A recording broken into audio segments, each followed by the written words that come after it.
자, 저번 시간에 이어서 우리 공급자, 구매자 위협 한번 해봅시다. 일단 조금 정리를 해볼게요. 갑자기 또 이제 수업에 들어가게 되면 여러분들이 좀 어려울 수 있으니까.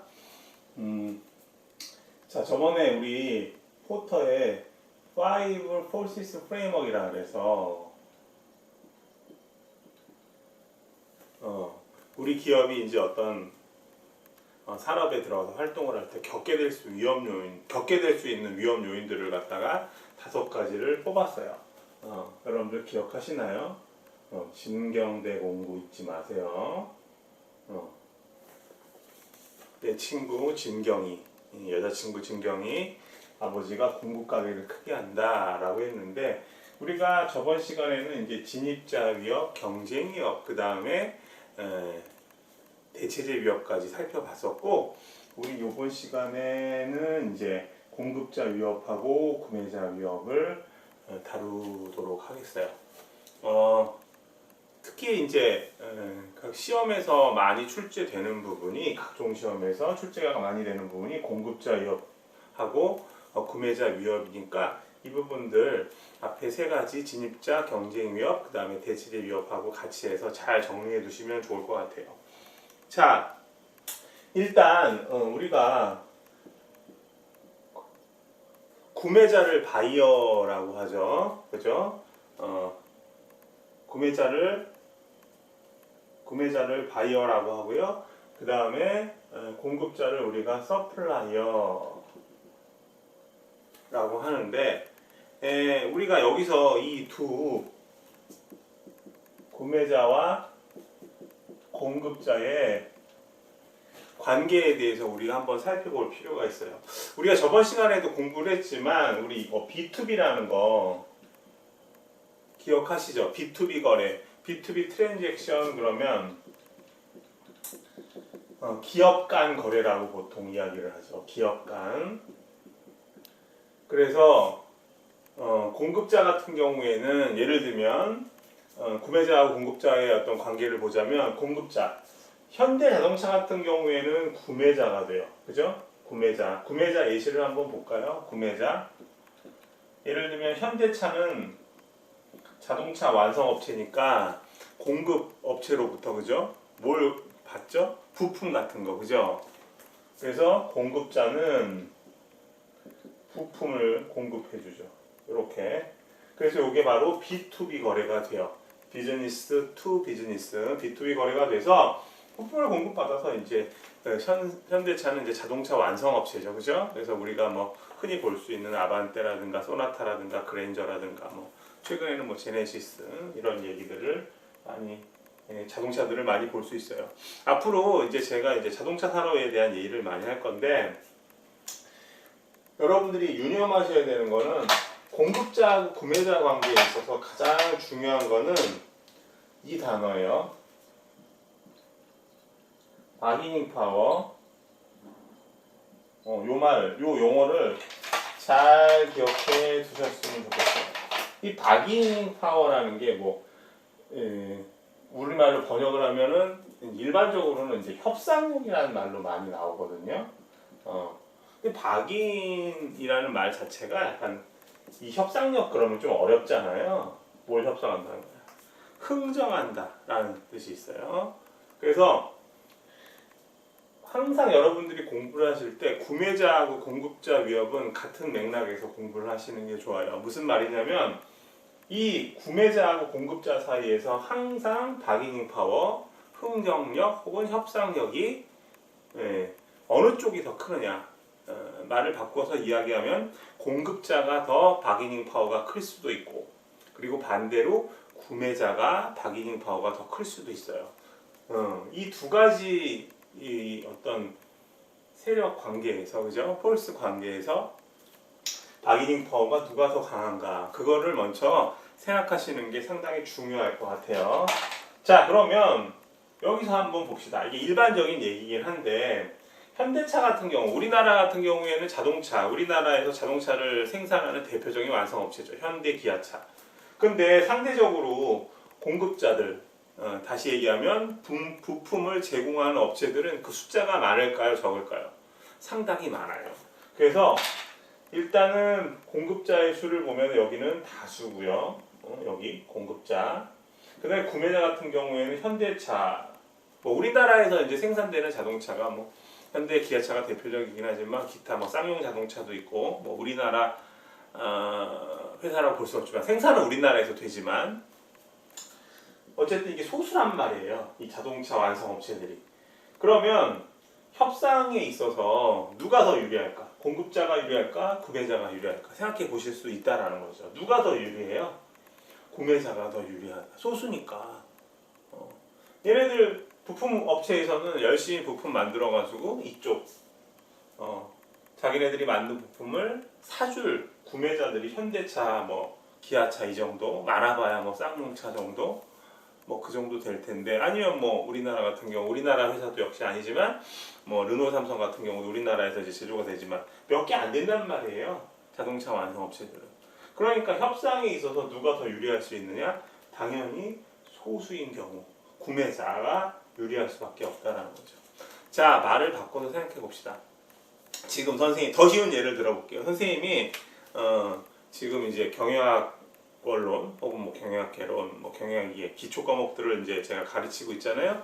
근데 예를 들어서 이 과목을 가르칠 수 있는 사람이 우리나라에서 뭐 전 세계 얘기를 할 것도 없고 우리나라에서 제가 유일하게 저밖에 없다고 한번 생각을 해보세요. 가정으로.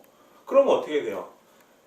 각 대학은 대학마다 이제 경영대들이 있고 뭐 경영학과가 있고 쭉 존재할 텐데 그런 경우 경영학 기본 과목을 가르칠 수 있는 사람, 경영학 원론을 가르칠 수 있는 사람이 저밖에 없다고 하면 제가 소수잖아요, 그죠? 소수. 강의를 공급해주는 사람이 소수고 그 다음에 제가 강의를 하기를 원하는 대학은 많을 거 아니에요. 다수가 어디야? 대학. 그죠? 그렇게 되면 협상력이 누가 더 커요? 제가 크죠. 예를 들어서 A 대학에서 선생님 강의 좀 해주시겠어요? 그러면 저 지금 B 대학에서 하고 있는데요. 그러면 A 대학에서 저희가 강의를 더 많이 드릴게요. 그러면 또 C라는 대학이 달려들 수 있겠죠. 지금 전제는 뭐였냐면 공급자하고 구매자의 관계를 봤을 때 협상력이 누가 더 강하냐? 협상력이 강한 쪽은 아무래도 숫자 면에서 적은 쪽이 협상력에서 유리할 수밖에 없다. 다른 상대자가 없잖아요. 협상할 수 있는 상대자가. 지금 얘네들 현대차가 나 니네가 생산하는 자동차 부품 받지 않을 거야 라고 하면 기껏 부품 생산해서 어떻게 해야 돼? 현대차에게. 물론 뭐 다른 외국 자동차 완성 업체를 노릴 수도 있겠지만 그런 어떤 유통망을 확보하는 게 쉽지는 않죠. 그래서 일반적인 얘기를 지금 하는 건데 예외적인 얘기는 아니고요.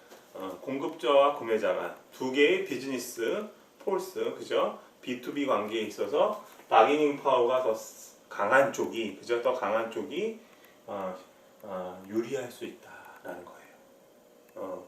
그래서 장황하게 설명을 했는데 지금 이제 공급자 구매자에서 다시요. 공급자 구매자 관계에서 가장 중요한 내용이 뭐냐면 공급자 위협과 구매자 위협이거든요.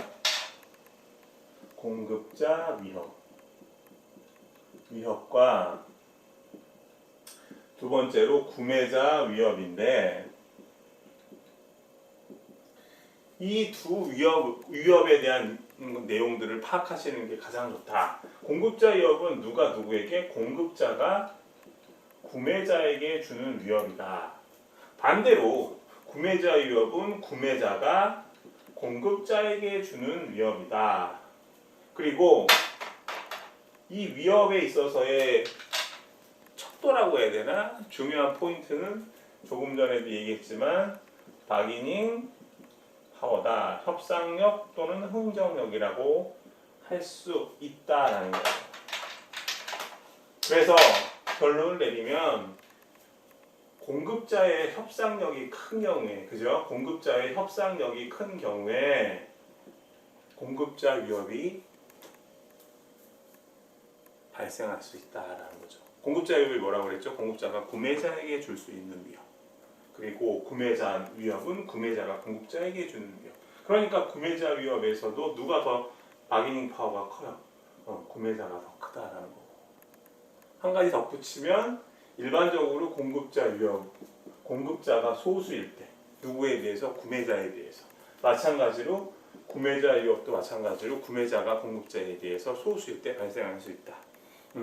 요거를 기본 공급자 위협, 구매자 위협의 메커니즘으로 이해하시고 그리고 핸드아웃 9페이지를 보시면 이해가 잘 될 것 같습니다. 자, 구체적인 사례를 하나씩 예를 들면서 이야기를 해보도록 하죠. 자, 제가 지우는 동안 여러분들 9페이지에 정리된 내용들을 한번 쫙 읽어보세요. 무슨 말인가? 라고. 무슨 말일까? 자, 첫 번째 공급자 위협부터 한번 볼게요. 공급자 위협. 다시 죄송해요. 공급자 위협부터 볼게요. 제가 좀 페이지를 잘못 넘겨가지고. 자, 공급자 위협을 보면 첫 번째는 자, 소수 기업이 공급을 주도할 때 소수 기업이 공급을 주도한다고 하면은 바기닝 파워가 누가 더 큰 거예요? 공급자들이 더 큰 거죠. 그러니까 소수의 기업이 공급을 주도한다라고 이야기할 때 우리가 생각해 볼 수 있는 상황은 당연히 공급자들이 바기닝 파워가 클 수밖에 없다. 자, 예를 한번 들어봅시다. 아프리카에서 뭐 지금도 그러는가? 아프리카에서 이렇게 끊임없는 내전이 일어나고 있잖아요. 그죠? 내전이 일어날 때 뭐 쿠데타도 일어나고 여러 가지 상황들이 일어나는데 아프리카에서 이제 쿠데타가 일어나면 내전을 통해서 일어나면 무기가 많이 필요할 거예요. 무기. 그죠? 그래서 아프리카에서 무기를 구매하려는 사람들은 많을 것이다 라는 것이 많을 것이다. 근데 무기를 공급해 줄 수 있는 무기 공급자는 이게 뭐 밀매식으로 이제 구입이 되기도 하겠지만 그러니까 무기 공급자들은 상대적으로 수가 적다라는 거죠. 그러다 보니까 협상력은 누가 더 클까? 부르는 게 무기 가격이 돼요. 뭐 총안정, 그죠? 그다음에 뭐 대포 한정 뭐 이런 것들을 가격을 매겨볼 때 공급자가 부르는 게 가격이 된다. 왜냐하면 무기를 원하는 사람은 많고, 그죠? 다시 얘기하면 사랑하는 사람은 많고 무기를 제공하는 사람은 적으니까 당연히 무기 밀매상 바기닝 파워가 커질 수밖에 없다. 이렇게 이해하시면 될 것 같고요. 요걸 기본 메커니즘으로 해서 공급자 위협 사례 2번, 3번, 4번 사례까지 같이 같은 맥락으로 보시면 되겠습니다. 자, 2번 한번 볼게요. 2번. 공급자들이 특이하거나 쓰진 않을게요. 잘 읽어보세요. 무슨 말일까? 여러분들은 제가 읽을 때 무슨 말인지 한번 생각해 보세요. 공급자들이 특이하거나 고도로 차별화된 제품을 혹은 서비스도 같이 생각하세요. 고도로 차별화된 요것만 쓰자. 차별화된 제품, 서비스를 판매. 그러니까 판매한다는 얘기니까 공급자들이 판매한다는 얘기니까 제공한다는 얘기죠. 자, 이런 거 얘기를 한번 들어볼게요. 여러분들 우리 이제 나이키사는 우리가 미션을 통해서 나이키 회사에 대해서 어느 정도 좀 친숙한 편이에요. 그죠? 나이키사 같은 경우는 이제 80년대 후반으로 갈수록 이제 스포츠 메이커들이 경쟁이 커져가지고 좀 어려움을 겪게 됐었는데 그때 이제 타겟책으로 개발한 신상품이 에어 조단이라는 상품이었어요.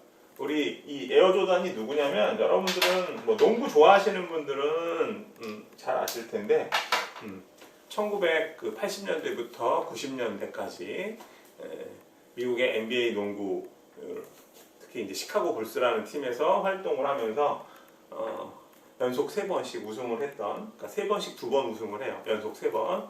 되게 유명한 선수고요. 지금까지도 농구의 황제라는 칭호를 받고 있죠. 마이클 조단이라는. 그래서 이제 이름에서 알 수 있듯이 농구화를 이렇게 만들었어요. 최근에 또 이 에어 조던이 이제 또 많이 인기가 있는 것 같은데, 이 조던 같은 경우는 상당히 농구에 있어서 탁월한 실력을 발휘하고 있어요. 가장 유명한 사례가 어떤 거냐면 조던이 1980년대 중후반쯤에 이제 미국 NBA 그 농구 시즌 중에 중간에 이제 올스타 브레이크가 있거든요. 올스타전. 각 팀에서 이제 인기가 많고 실력이 월등한 선수들만 경기를 치르는 거죠. 우리나라도 이제 프로야구, 뭐 프로농구, 프로배구 다 올스타전이 있죠. 거기서 이제 그 덩크슛 콘테스트가 있었어요. 여러분들 덩크슛 아시죠? 덩크슛 그냥 꽂아 넣는 거.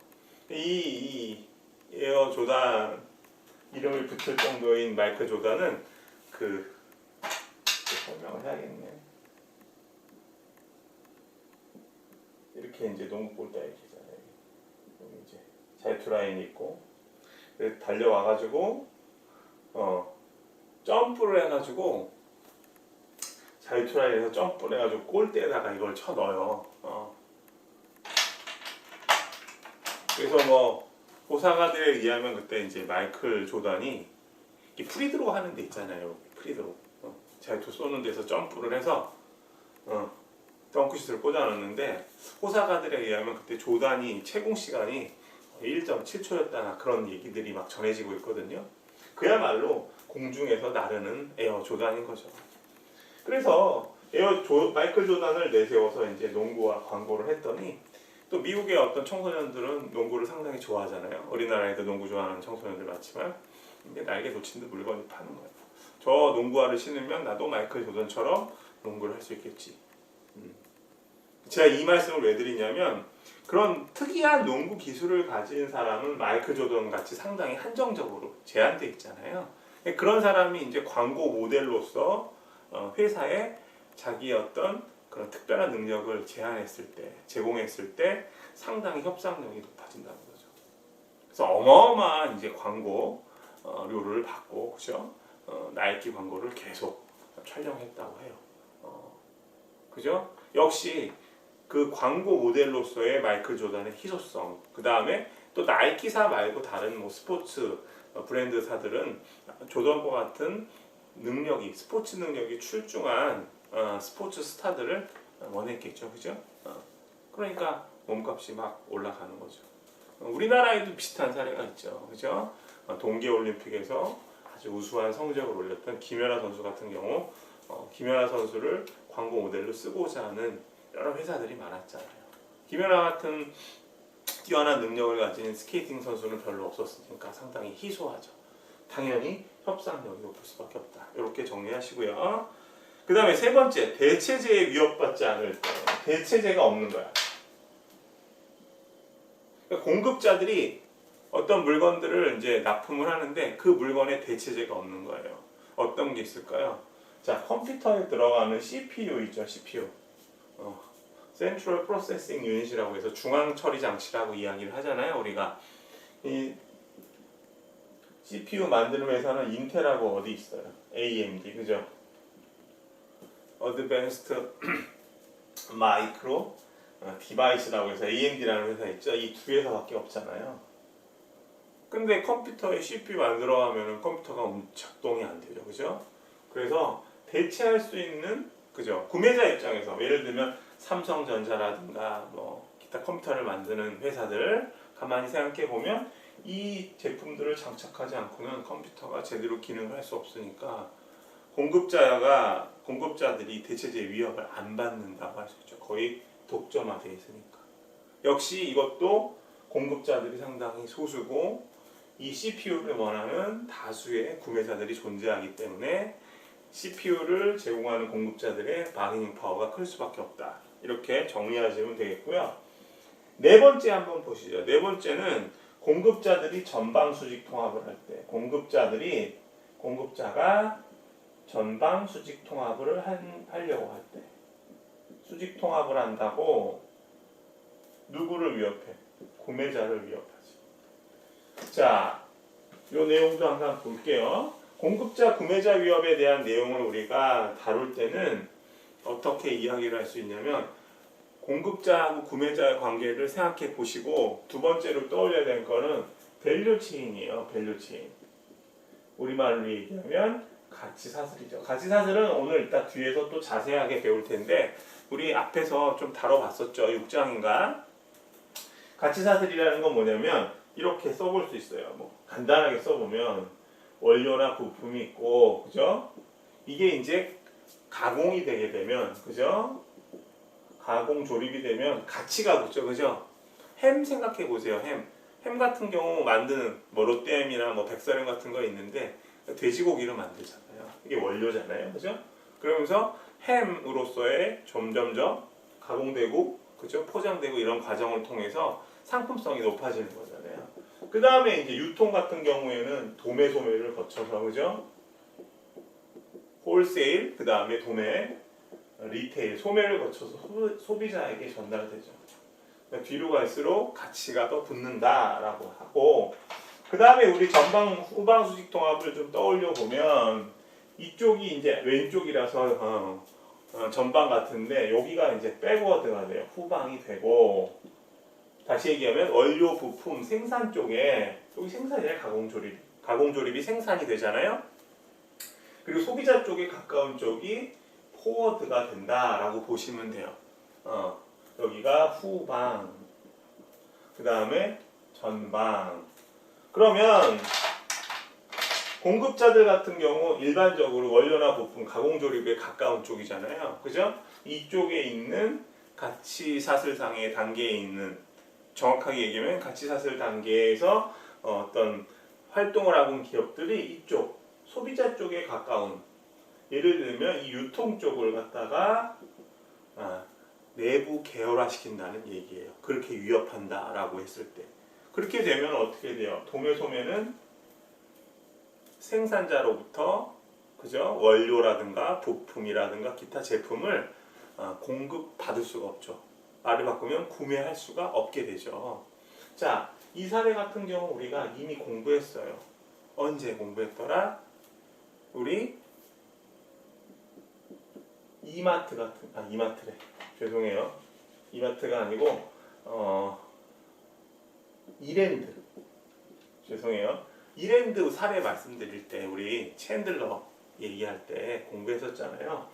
이랜드 같은 경우에는 어떻게 했어요? 처음에 의류 생산 업체라고 했지, 그지? 원료나 부품, 그죠? 제품을 공급해 주는데 유통업체에다가 경쟁자들이 많이 생겨서 더 이상 도매, 소매 쪽에서 이랜드가 생산할 의류 제품을 받으려고 하지 않았어요. 정확하게 얘기하면 가격을 올렸겠죠. 그러니까 청소년 의류 시장에서 이랜드 제품밖에 없었을 때는 구매자들과의 관계에서, 그죠? 상당히 이랜드라는 공급자가 협상력이 높았는데 공급자가 많이 생기다 보니까 상황이 역전돼서 구매자들이 바기닝 파워가 커졌다. 그래서 어떻게 했어요?